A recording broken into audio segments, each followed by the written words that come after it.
With synthetic hair, you cannot alter the color. You can't change it. I had somebody in on Friday of last week looking at wigs, and she kept saying, I just wish it had a little more highlight in the front. Can't you put something in it to put highlights in it? You can't. Synthetic hair, the color cannot be changed. When you look for a wig, if you go to a place, they usually have something like this, which is a ring, a color ring, and it shows you the colors that wigs are available in.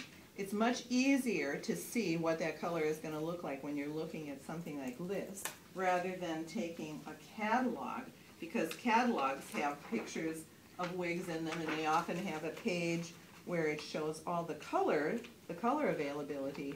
But really, this depends on what was the printing press doing that day, you know, how much ink was running, what were the lights like in the room where they took it. So when you look at something like this, what you see here is not necessarily what you get when you order the wig. It's always better to, or looking at it on the internet.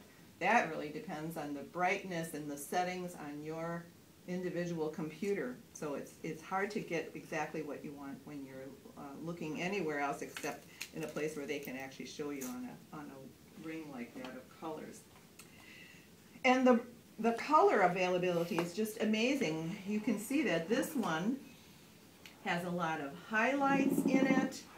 Some of them have the whole top is light, the back has depth to it. Sometimes it has big chunky highlights. Sometimes they come in all one color. So there's a lot of possibilities when you're selecting color as far as a wig concerned. And even shades of gray. I mean, it's just amazing the choices you have when you're looking for color.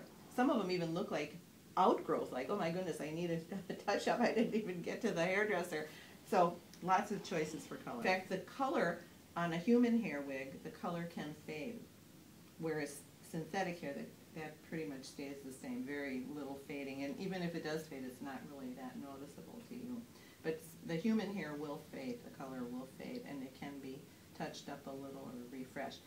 It's better that you don't do it yourself, but you can take it to a place and have it done where they know how to work with wigs.